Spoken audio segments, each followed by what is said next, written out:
Hi, this is a brief presentation on the services offered by our organization, Ivyleague Career Services, details of the services and how these services make us different.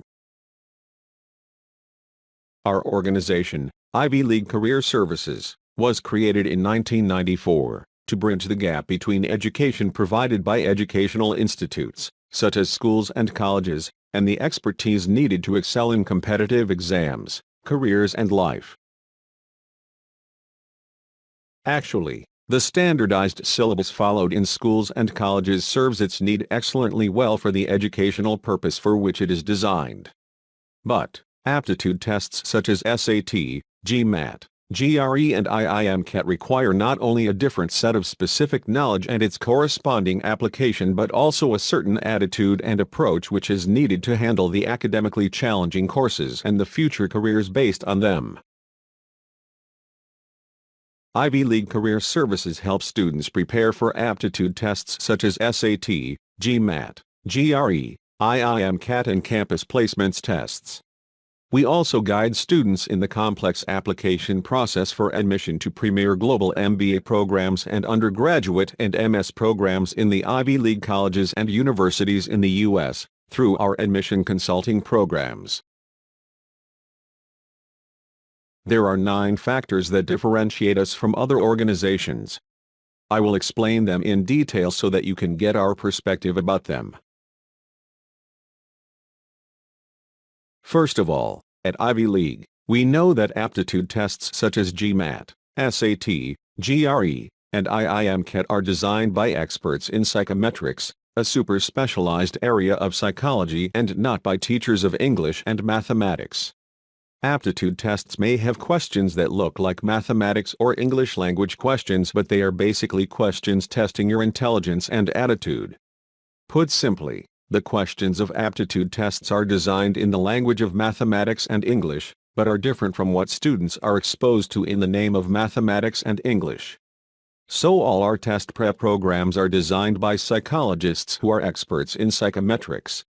Our psychometric experts and teachers know the tests inside out and help you beat them. An aptitude test is a modified intelligence quotient test or an IQ test to check whether a candidate has the desired potential and attitude for pursuing a certain academic course. So, an aptitude test not only tests intelligence but also tests certain traits and attitude which is needed to excel in a particular academic course for which it has been designed. So a GMAT will be different from an SAT, as they are admission requirements of 2 completely different academic courses, MBA and undergraduate programs. Scientists believe that intelligence at the time of birth depends on heredity, that is, the genes from parents. If your parents are intelligent, then you would be born intelligent. But this is not the whole story. After birth, your intelligence keeps on increasing fast because you have to use your brain more and more to learn new things. As you use your brain more and more, your brain becomes a well-oiled machine and gets sharper. So, you need an environment which propels you to use your brain and become more intelligent. Such an environment is called an enabling environment. Moreover, scientists have observed that intelligent people seek enabling environments that would make them sharper. And heredity or your genes could decide your urge to seek enabling environments. So enabling environment and using your brain more and more also have a reciprocal relationship. You also cannot ignore that balanced nutrition also has to play a role in developing intelligence. For example, a mere deficiency of iodine in diet can make the most intelligent person dumb. So, keep an eye on what you eat or drink. Every IQ test measures 4 broad areas: language skills, mathematical proficiency, reasoning ability, and hallmarks of intelligence. Psychologists who design and analyze IQ tests are called psychometricians. These psychometricians believe that learning a language is such a difficult task for the brain that as you learn language, your brain is used more and it becomes sharper. So, proficiency in a language becomes an indicator of sharpness of brain. So testing of language abilities is part of every IQ test. The presence of verbal ability section on GMAT, verbal reasoning sections on GRE, and evidence-based reading and writing on the SAT are a manifestation of this belief. The psychometricians also believe that mathematics is a difficult subject and becoming proficient in mathematics makes the brain a well-oiled machine. IQ tests are not focusing on subject knowledge of mathematics or your ability to handle long calculations, so the mathematics appearing on IQ tests does not check for difficult mathematics concepts and long calculations. What appears on an IQ test in place of mathematics is given a different name and is called as quantitative ability or quantitative reasoning. It checks easier math concepts and easier calculation ability. Reasoning is a third tested area on IQ tests. Now, reasoning may not have been taught to you in your school, but does not mean that you have not learned reasoning. Rather, reasoning is the first subject we study immediately after birth. Human babies are so smart that within the first day on this earth they realize that crying has a lot of magic, it gets them a lot of attention and they start using the trick of crying. So when a baby has a tummy ache, is hungry, feeling hot, cold or uncomfortable, has soiled its nappies or even if it feeling bored, then it will cry and magic happens. There is some slave to dance to its needs, whims and fancies. This crying is the first reasoning lesson we all learn. It's important for our survival, and is an example of reasoning skills being developed. So what is reasoning? Reasoning entails taking in information and making a decision based on it. Say, if you are hungry and you decide to eat food, or on feeling thirsty, you look for water, then you are already good at a fancy area of reasoning called deductive logic. The only thing you may not have seen could be how reasoning is tested, so that's what practice is for. We can attempt questions to see where are we thinking incorrectly and subsequently we can correct ourselves on that kind of a problem. Hallmarks of intelligence is a covert issue tested on IQ tests. Remember that GMAT, SAT, GRE, etc. are IQ tests modified to the requirements of the MBA, undergraduate and MS admission process. Certain questions test whether you behave like a really intelligent person with an IQ above a 150. Really intelligent people with an above average IQ have a certain different way of thinking and approach problems in a different manner. For example, such intelligent people use a sequential objective method to reach a conclusion or a decision. This sequential objective method is required in questions of critical reasoning. Such intelligent people understand the concept of picking answers according to needs of scope and relevance to the argument in critical reasoning questions. Such intelligent people understand the importance of evidence-based reading comprehension and keep away from extrapolation and inductive logic. They also have a tendency to look for symmetry in constructing their sentences and keep away from politically incorrect or extreme language.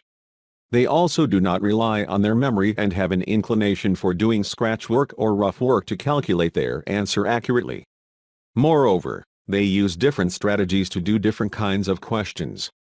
Actually, a question can be attempted by many methods, and the method which ensures that you take least amount of time and with least chance of making a silly or a technical mistake is called as its strategy. For example, they convert algebra questions into an arithmetic language to crack them, but in case of word problems, intelligent people convert arithmetic language into algebraic language to solve the questions effectively. If you do not do all these things automatically, you will have to learn them. We can help you in learning these hallmarks of intelligence. Aptitude tests also have to test skills that are essential to succeed in the academic program for which they have been designed. Now, because success in undergraduate programs needs proficiency in critical thinking, argumentation, writing essays and understanding more complex instructions, so these abilities are also tested on the essay section of SAT and analytical writing assessment sections of GMAT and GRE. Similarly, a GMAT would test you on integrated reasoning section to measure your ability to evaluate information presented in multiple formats from multiple sources, skills you need to succeed in our technologically advanced and data-driven world. These skills are also tested on data interpretation section of IIM-CAT. Ivyleague's second differentiating factor is the comprehensive research and development. It is the first step in preparing an academic program and continues to flexibly mold our products according to changing needs of tests, students and the times. As part of R&D, we study what is overtly and covertly being tested. Questions that have recently appeared in the exams and have been released in the public domain, through official guides and released papers, are tagged in terms of topic, subtopic and the underlying concepts and competencies being tested. We study how the design, format and confusing tricky language can have an effect on how a student will attempt it. For example, on the SAT, students make more mistakes on a problem-solving question than on a plug-in question. GMAT students make more mistakes on data sufficiency questions than on problem-solving questions, even if the same concept is being tested. We also track what concepts need to be taught to a student right from basics, as the students have not been exposed to them in schools and colleges, and which concepts need just a revision. For example, Indian SAT students need to be taught parallel construction, modifiers, subjunctive mood, probability, etc. right from the basics, while areas such as subject-verb agreement, verb tenses, redundancy, arithmetic, geometry, etc. need just a quick revision. We monitor and document which doubts our students clarifying more in the classes. This at times propels us to teach that concept in a different manner or in more detail, so that future students do not get confused on that concept. We also try to find out whether a topic from which less questions come in exam may actually need to be given more time in class, as it is a difficult topic, and if a student is not proficient in it, then a student may feel less confident before the exam. We break up the study material for a student into what is to be studied before the class, what will be taught in class, what will be part of homework after class, and what is given as practice material to be done freely without deadlines. Which questions will the teacher attempt in class, and which ones will the students attempt in front of the teacher, and which questions have to be practiced much before or near to the actual exam. Tests and their evaluation is an integral part of the research and development of the program, and we have to drive home their importance to students, as effective tests provide a mid-course correction to student. Tests tell a student whether the quality and quantity of studies is enough or are changes needed. Tests also provide granular data on concepts, topics and question types a student is making mistakes on, and are a great way to improve scores. Tests are also a wonderful way to emphasize test-taking techniques and their application. At Ivyleague, we have tests in various forms: pre-class assignments, class tests, progressive tests and simulated tests. In every class, a student is subjected to testing of recently learned concepts to give a real-time assessment. Our third differentiating factor is an effective study material and program design. We believe that the classroom teaching and study material have to comprehensively drive home concepts. Practice exercises should diagnose gaps in learning and give enough practice to become perfect, and have mock tests to understand test dynamics and learn test-taking techniques. While designing our study material, we have only the needs and wants of a student in mind. This translates into a study material that effectively drives home every concept, and apart from a mandatory set of practice material, there is enough practice material for a very hard-working student who doesn't want any stone unturned. At other institutes, scaled-up operations mean that even when a test prep institute has practice material and realizes that students need practice material to work hard, still more practice exercises cannot be given, as it would cost money. At Ivyleague, we continuously prepare and polish up our practice material so that we can give a student as much of practice as needed to become perfect. We have comprehensive study material, and we, scientifically, break up our study material into what has to be taught in class and what has to be reiterated in homework. We segregate our question bank into what has to be solved by teacher in front of the students, what has to be given as part of homework exercise, extra practice content, progressive tests or simulated tests. Teachers are part of the solution as they facilitate the delivery of test prep programs. They need to be masters of the tested subjects, know how to teach the subjects, empathize with students to understand what confusion students can have in the subjects, and keep the learning comprehensive and interesting enough so that a student can meet all the demands of the test. The hardest part for us at Ivyleague was to find the most efficient academicians in the test prep industry. We were surprised to find that the country's and the world's leading test prep organizations were the weakest in the most important part of delivery of their test prep programs: teachers. Because of impractical scaling up of their operations, teacher quality was seriously compromised. Any fresh graduate who would not be thrown out of classroom by the students had a confirmed job with the test prep institute. And then, the teacher learned from his own mistakes. After teaching for about 5 years, when he would become somewhat better, he would actually become too expensive for the test prep institute to continue.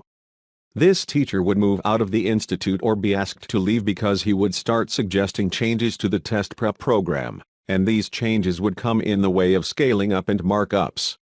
We bent over backwards to accommodate the most experienced faculty members to design and teach our programs. All our teachers have an average of 15 years of work experience. But apart from gray hairs, the deciding factor in selecting faculty members has been their excellent feedback, high standards of teaching ability, and ability to inspire and click with students. Although, we are fortunate to have highly committed teachers who don't compromise in helping students. And similarly, we get very motivated students who don't need to be proctored during tests and give us reasons to work harder and improve ourselves. Still, we cannot relax just by keeping the system foolproof. It has to be idiot-proof. Human frailty ensures that motivation level of a student can drop down because of personal reasons, or a student may just decide not to clear a confusion, thinking that he would seem to be dumb in asking a doubt or requesting reiteration of a concept in front of other students and the teacher. So we have to continuously monitor the progress of individual students and teachers. Every concept is taught comprehensively in class, and every possible design and format of question which can appear on the exam is solved by the teacher in front of the students. This is followed by students attempting representative questions in front of the teacher. If all answers are correct, it shows that the teacher has been successful in teaching the concepts and question-solving procedures in class. If a student makes a mistake on a class exercise, then the teacher discusses that question at length and may attempt a few similar questions to drive home the concepts and procedure. After the class, it's time for revision and polishing, so homework is assigned after each class. Homework consists of 3 items: reiterated concepts which have just been taught in class, concepts test, which contains subjective and objective questions to check whether a student has learned all concepts, concept application tests, which contain questions similar to the ones that appear on the exam to check whether you can attempt all possible types of questions on the topic. In the next class, the teacher will check a student's homework manually and does the needed remedial action by reteaching concepts and questions on which a student has made mistakes. Now, the teacher moves on to the next topic. This closed-loop feedback mechanism ensures that the teacher can keep track of a student's progress. This tracking is helpful to a student as well as parents, if they want. Other integral components of this closed-loop feedback mechanism are progressive tests and simulated tests, which also help in learning test-taking techniques and make a student aware of test dynamics. Apart from the closed-loop feedback mechanism, which keeps the system working smoothly, we regularly take feedback of teachers from students so that teachers get a clear agenda on which they can grow professionally and touch the lives of students more effectively. Teachers also maintain a track record of individual students in terms of class participation, test performance, and motivation levels. Over the last 22 years, we have experimented with 2 radically different approaches to help students. In an ideal world, teachers could act as learning facilitators who would give a lot of freedom to students to learn at their own pace and to decide how much to study and when to study. Decide whether to take a test or not take any uncomfortable tests. Teachers replace parents in class and would love to be as caring, loving, and doting as parents are at home. But the real world is a harsh, competitive, and very demanding place, so the kids have to be coaxed out of their comfort zones to perform better. This is where a school teacher approach comes into picture. School teachers demand discipline, homework on time, and good grades. That's practically what all of us want, whether students, parents, or our teachers. We have realized that the school teacher approach works wonders in terms of score improvements. So our teachers will demand active participation from students in class. If a concept is not clear, then ask your doubt and get it cleared in real time. Submit complete homework on time to show that you are doing the mandatory revision and question-solving practice. Work hard and get perfect scores and we will all be happy. Although the focus of our test prep programs is on learning the right concepts, using the concepts to solve questions, practicing strategies to solve questions till they have become second nature, still this system works efficiently when it is coupled with an extensive testing program. I will be reiterating a few important things about tests now. Tests and their evaluation provide a mid-course correction to student. Tests tell a student whether the quality and quantity of studies is enough or are changes needed.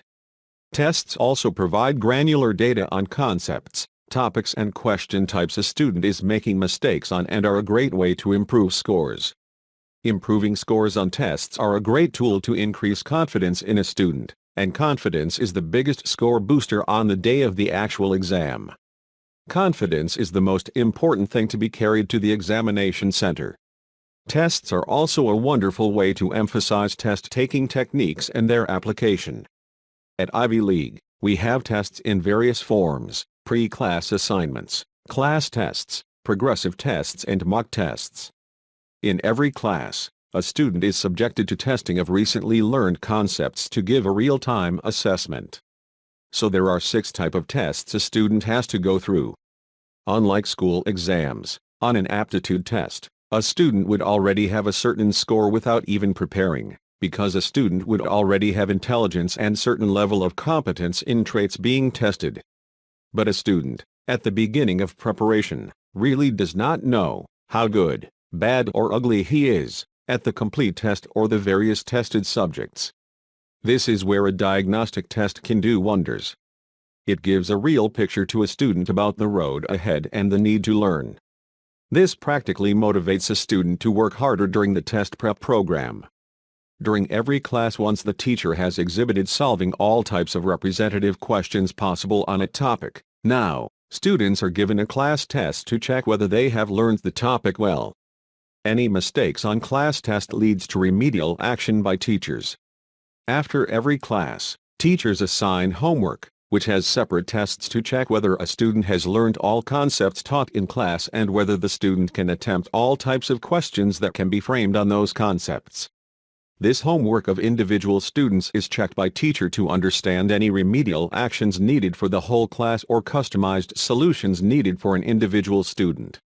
Students now get to work on practice questionnaire to polish up skills. Practice questionnaires have a huge number of questions to satisfy even the most hard-working of students. But the actual exam has questions coming from various topics, so a series of progressive multi-topic tests are conducted in class or at home to develop the ability to handle jumbled questions.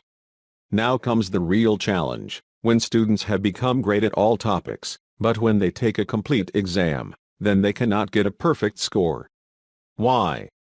Because a real exam has different test dynamics. It's a longer duration exam, with stipulated time for sections and mandatory breaks that are too small for the brain to freshen up. Under test conditions, students make a greater number of silly mistakes because of 4 reasons. These are test anxiety, lower attention span, less stamina, and newer format of exam. Let's understand these 4 issues and their solutions. A. In terms of anxiety, just the thought that we are being tested causes butterflies in our stomach. This performance anxiety affects your scores badly. So attempt as many simulated exams as possible so that you become immune to anxiety. B. Understand what is a lower attention span. You have an attention span of 15 to 30 minutes, but these aptitude tests are 3 to 4 hours long exams, so after the first 30 minutes, you feel like taking a break to perform better later, but you are not permitted to do this. To increase your attention span, get into the habit of using your brain continuously for longer stretches of time, without even taking a moment's break during your study. Learn to study without distractions such as your cell phone ringing or anyone barging into your room while you are studying. C. In terms of stamina, after an hour or two of testing, your brain gets tired, so questions seem more difficult to understand and solve, leading to more mistakes. Here also the solution is to study for longer stretches of time, without taking breaks. Remember, you are preparing for a marathon and not a 100-meter dash. D. Lastly, as the aptitude test has a different format of exam, so taking an exam divided into several sections, where you can only work on one section in a stipulated time, works against your scores. The solution is attempting greater number of mock exams, 15 to be precise. This gives you a grip on aptitude testing and makes you immune to the pitfalls. Moreover, analysis of each test by the student followed by analysis by the teacher helps to identify the gray areas that need focus. Based on specific requirements of our students, we have designed two programs to help students effectively, a classroom integrated program and a one-on-one personalized tutoring program. The classroom integrated program may be recommended for you if you have 3 months to prepare for the test and you can attend classes at our classroom locations or learning centers. On the other hand, a one-on-one personalized tutoring program may be recommended for you if you have less time in hand to prepare for the test, say 1 or 2 months to prepare for the test. If you want complete personalized attention with real-time monitoring of your progress by the teacher. If you want to learn at your own pace, fast or slow. If you are a high achiever and are ready to work hard to get the best possible score on the test. Or, if you cannot attend classes on a regular basis and need more flexibility of time. During our courses, you are subjected to 9 steps to ensure that you get a perfect score on aptitude tests. Students can exploit us to their advantage by following these steps and the way your teacher instructs. Step 1 is a benchmarking test, to analyze your present position in tested concepts and your ability of solving questions in all topics. This benchmarking test helps in giving the right direction to your preparation. Step 2 is pre-class priming. Even before your first class and before every class you will get a pre-work priming document. You have to casually read through the pre-work priming docs to get familiar with the topic to be taught in class. You don't have to learn, understand or mug up the contents of the pre-work priming docs, but you just have to do a casual reading. This helps you to easily understand the topics to be taught in class. Step 3 is attending a class where classroom activities include, teacher teaches all concepts from a subject tested on the real exam, while students actively take class notes and clear any doubts. Then the teacher attempts all representative questions to exhibit how the concepts can be applied to solve questions. Now a student attempts a class exercise to find whether the student can attempt all possible types of questions on the topic. Teacher clears any problems a student faced in the class exercise. This helps in understanding all concepts and question-solving procedures. Step 4 is homework. After a class, students revise class notes. Then they attempt a concept exercise to check whether they have learned all concepts.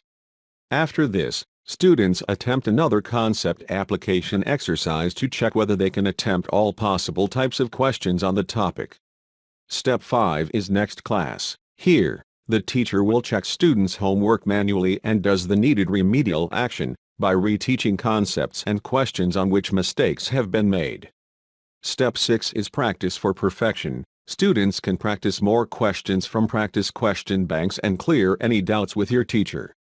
Step 7 is to attempt topic tests and progressive tests to monitor a student's preparation and do any mid-course corrections.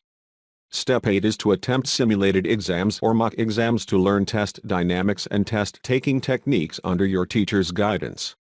Step 9 is to relax, mentally prepare for the real test. Your simulated test performance would have told you that now you are invincible and can get whatever score you want on the actual test. Students at this stage should synchronize their test date with the application process and deadlines. The teacher and our admission consulting experts are normally kept in the loop about the test dates. If you are a student interested in taking help from Ivyleague Career Services to prepare for SAT, GMAT, GRE, or IIM-CAT, or to handhold you in the complex admission process for the premier global MBA programs, undergraduate and MS programs in Ivy League U.S. colleges. Or, if you are an administrator of a school, engineering institute or business school interested in taking help from Ivy League Career Services to conduct an SAT, GRE or GMAT prep program in your campus or conduct a campus placement program in your campus, then you can check our website for more details, www.ivyleague.us.com, and then send us a mail at mail@ivyleague.us.com. If you are student, then, in your mail, give details about what you are dreaming of and what preparation have you done so far. You can attach an updated resume and also mention everything about yourself that can help us give you more informed advice. Also write down your personal cell phone number and a convenient time so that we can arrange one of our senior faculty members to have a discussion with you and advise you accordingly. If you are the administrator of a school, engineering institute or business school, then, in your mail, share your needs with us and we will analyze how we can fulfill your needs. Thanks for watching this session and your interest in knowing more about Ivy League Career Services.